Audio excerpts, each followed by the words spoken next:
Hello and welcome to the University of Tennessee virtually. My name is Maggie Keene and I am an admissions counselor at the University of Tennessee. And my name is Logan Kerr, and I'm also an admissions counselor here at the University of Tennessee. And Maggie and I have the joy of not only being admissions counselors, but we are also alumni. We loved it so much we never left. But today we're excited to tell you everything that you need to know about applying to the University of Tennessee and just general admissions information. So Maggie, take it away. Let's get started, shall we? All right. First thing that we're going to be talking about is kind of the facts and figures about the University of Tennessee. So let's dive in, shall we? All right. Now, first things first. Right now at the University of Tennessee, we have about 30,000 students enrolled with us. About 24,000 of those students are undergraduates. The rest are a combination of master's students and doctoral candidates. But again, bulk of the student population are those undergrads, and that's you guys. Now, we do maintain, though, a 17-to-1 student-to-faculty ratio all across our campus, but that does not mean that your classes cap off at 17 people, though. What it does mean is that once you get past those general education requirements, or essentially once you get past that freshman year, you will be in a class size that's really no bigger than what you're dealing with while you're in high school. And then for any class that we have with 100 students or more in it, we actually break that class down once a week into a discussion, a recession, or a lab with no more than 25 students. So if you do find yourself in one of those historic bigger lecture halls, keep in mind, once a week, it's going to become a much more tight-knit community. Now, I don't know about you, okay? But I know that for me, when I was going through my college search process and when I was looking at the University of Tennessee in particular, I was really intimidated by the size of the University of Tennessee. I went to a really small high school, and I went to high school with the exact same people that I went to kindergarten with. So for me, this idea of coming into an environment that's as large as what we have to offer, it made me a little nervous. And if that's something that you're thinking about or something that you're worried about too, I don't want you to be, okay? Because you can make a big school small, but you can't make a small school feel big. And here's what we mean by that, okay? Big schools or large universities offer a ton of opportunity to get involved, find your niche, and customize your college experience.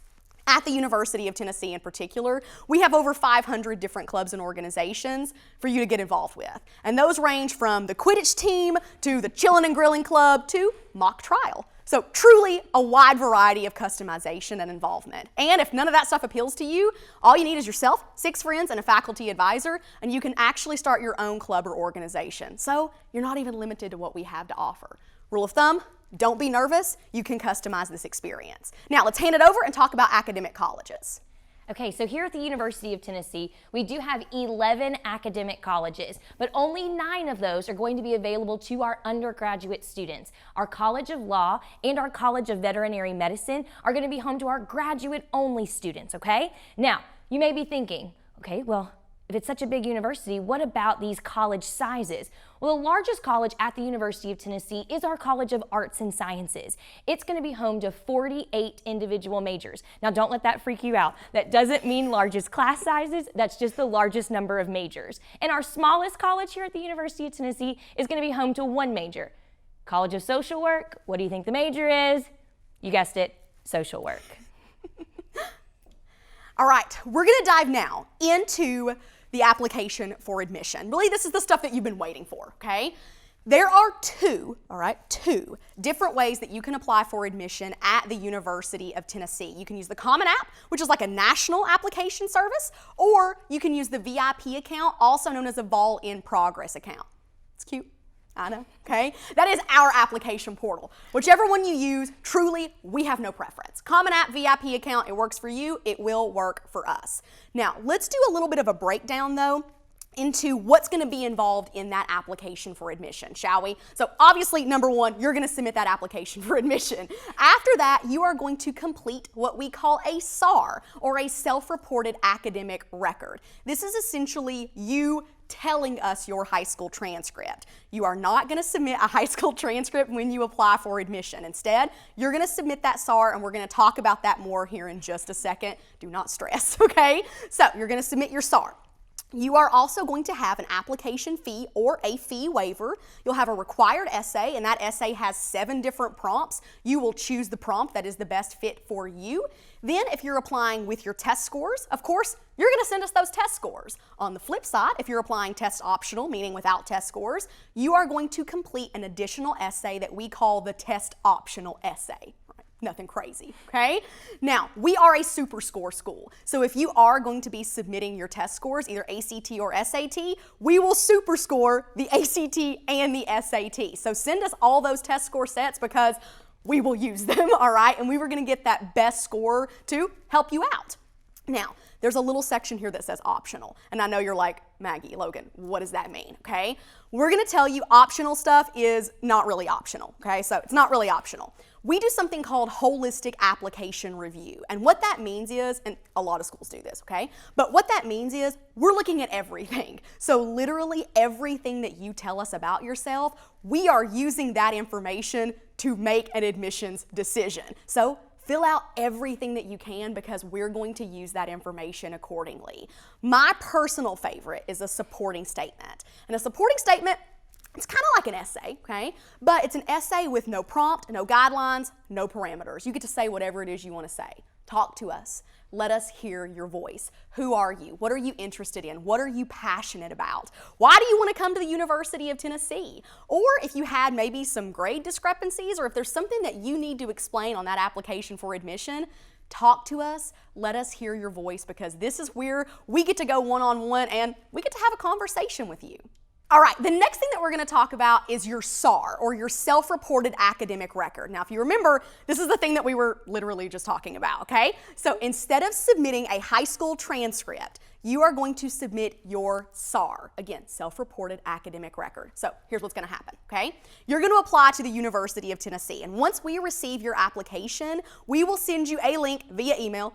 So check your email, okay, to complete your SAR. You are going to log into that system and you're going to tell us the classes you took, the grades you got in those classes. You're going to tell us your GPA. You're also going to tell us the rigor level of the classes that you've taken. So it may be beneficial for you to have an unofficial copy of your high school transcript with you when you're filling that out so that you can make sure that it's accurate.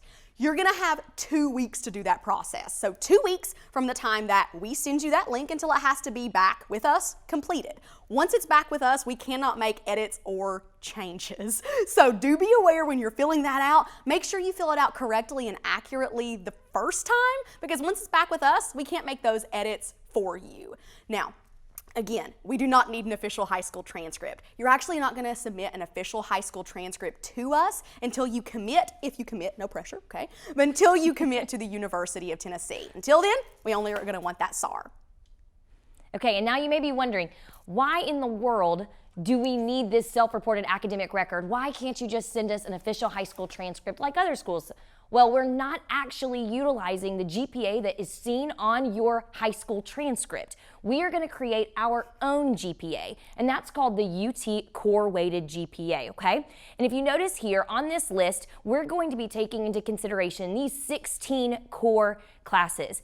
Now, don't freak out if you're looking at this list and see that you don't have all of these courses. That's totally okay. These are not requirements for admission to the University of Tennessee. These are just the only classes that we will take into consideration when we're calculating this new UT Core Weighted GPA. But I've got some good news. Let's say that you have more than the number of units that we're looking for each of these individual subjects. Well, we're going to take your best grade, not necessarily your most recent. So if you have taken, let's say, European history and world history, but you got an A in one and a B in the other, well, since we only need 1 unit, we're going to take your best grade, okay?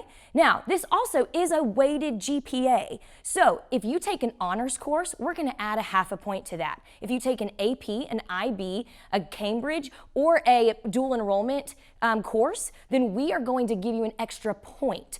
What that means, because I know that can sound a little funny, if you get an A in an honors class, that's a 4.0, but we're going to weight it as a 4.5. But if you get an A in an AP class, well, you're brilliant, and we're going to weight that as a 5.0 instead of a 4.0. So really going to do everything that we can to boost that GPA. So the big things to remember, if you don't have all 16 of these units, that's okay. we're only going to be taking these into consideration. But if you only have 12, 13, 14, 15, then that's fine. That's what we'll use. And we are going to weight it. Now, let's talk about competitive scholarships and our honors and scholars programs. Now, you have to apply by our early action application deadline. Now, that sounds kind of intimidating. Early action is non-binding. It is not going to force you into coming to the University of Tennessee. That is still 100% in your hands. But if you don't apply by that early action November 1st application deadline, you're going to miss out on 3 big things. 1, applying for competitive scholarships. 2, applying for the honors and scholars programs. And 3, receiving your admissions decision earlier. Those are all really important, and we don't want you to miss out on that because it's only going to benefit you. Now, applying for competitive scholarships, as long as you hit that November 1st application deadline, we are going to email you the steps to complete the competitive scholarship application. It's then up to you to complete that application and submit it back to us by December 15th. And you may be wondering, what in the world does this competitive scholarship application include?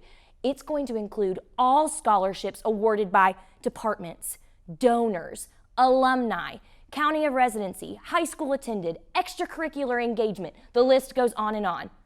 That's kind of a lot, and we don't want you to miss out on that, okay? So apply early action November 1st, okay? Complete the competitive scholarship application, submit it back to us by December 15th, and you're automatically considered, just like that, okay? Now, the Honors and Scholars programs works a little bit different. There's not a separate application required for that. There's simply just a question on the application for admission. You're going to select, yes, I'd like to be considered for the Honors and Scholars programs, or no, I would not like to be considered for the Honors and Scholars program. If you select yes, you're then going to be prompted to select which of our 4 honors programs you're most interested in being considered for. Now, the best way to learn about our incredible honors programs is to visit their website at honors.utk.edu, because there it's going to go into a ton of information about curriculum, requirements in order to be admitted, and most importantly, the benefits of participating in an honors and scholars program. So check out their website, because I promise they'll go into a lot more information there. All right, we are going to be shifting now to talk about the cost of attendance. And Logan has kicked us off with talking about some scholarships, so we're just going to kind of keep that ball rolling, okay?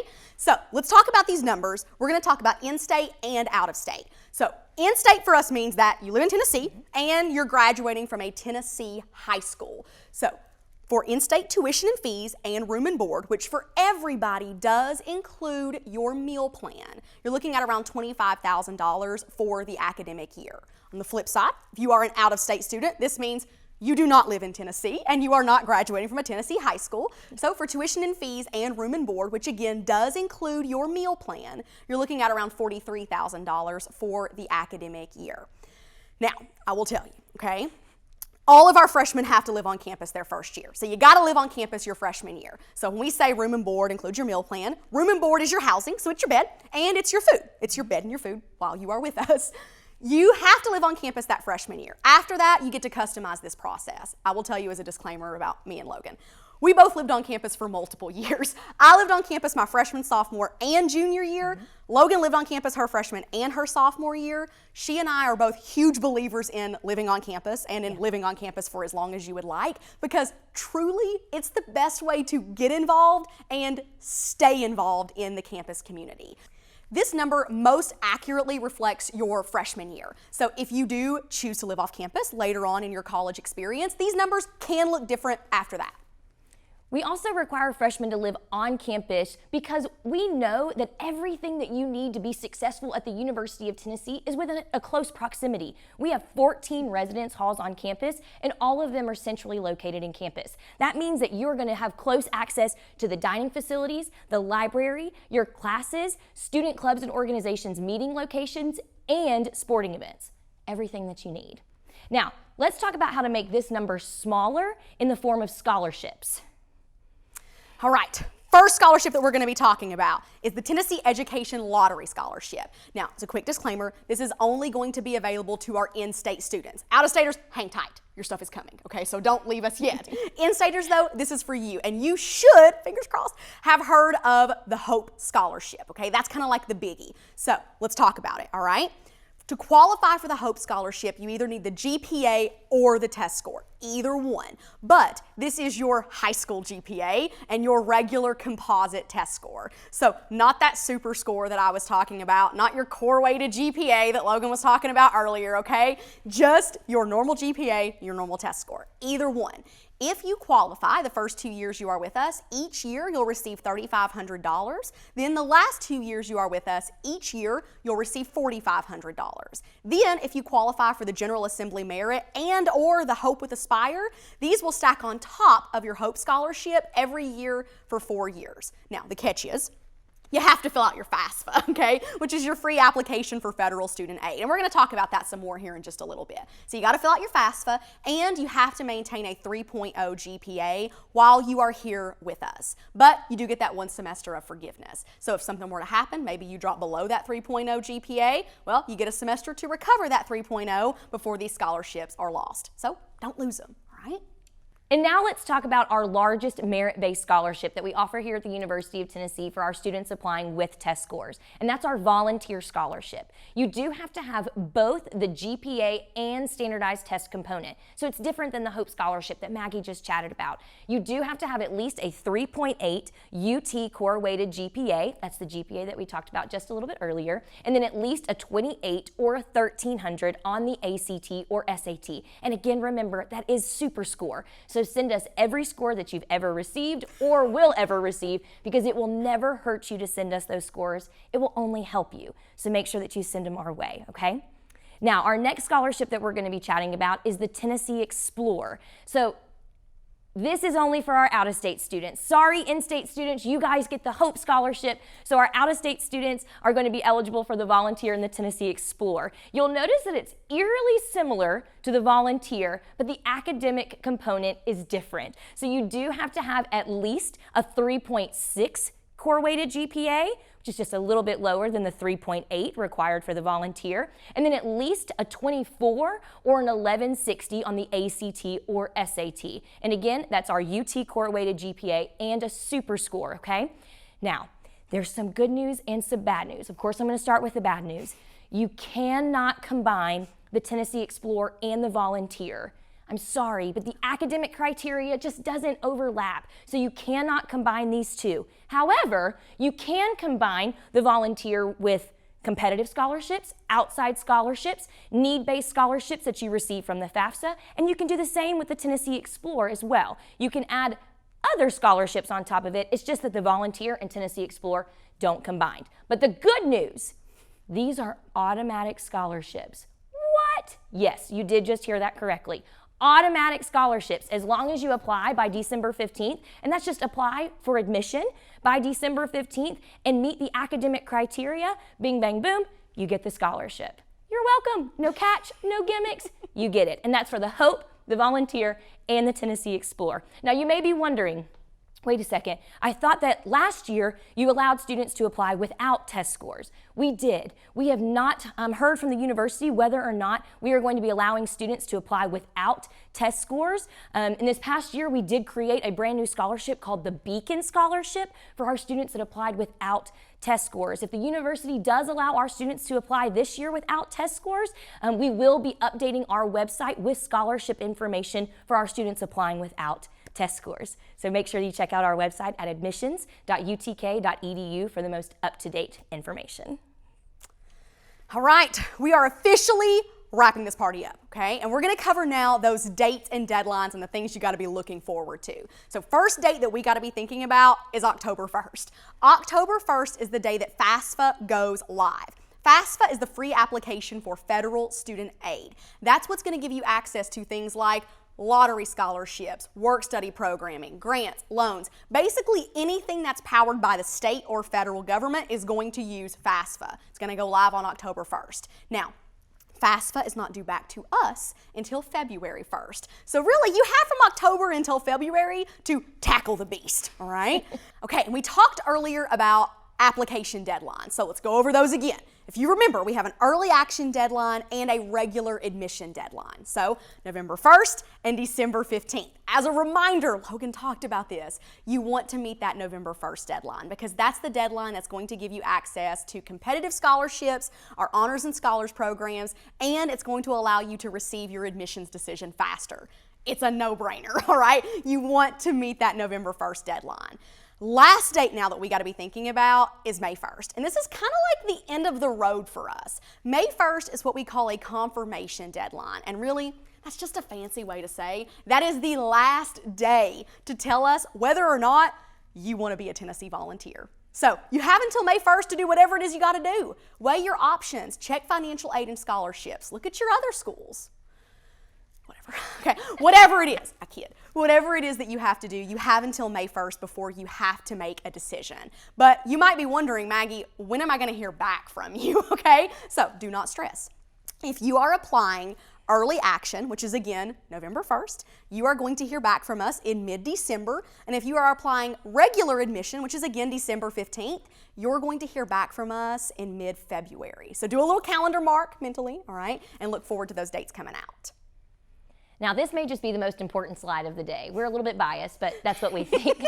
These are our personal email addresses. We want you guys to know that you officially have a direct liaison to the University of Tennessee in Maggie and myself.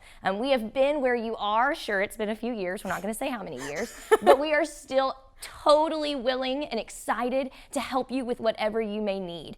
So please, take a picture, take a screenshot, jot down our email addresses because we are always here for you should you need anything at all. And that's really it. That's all that we have to cover today for this session. We are excited that you're interested in the University of Tennessee. I will let you know that we would love to see you in person on campus because we are hosting in-person campus tours Monday through Friday, and you can schedule those on our website, so make sure you check them out. Selfishly, Maggie and I hope that you decide to call the University of Tennessee home for your college experience, but wherever your college journey leads you, we wish you the best of luck, and thank you so much for being here. And as always, go Vols!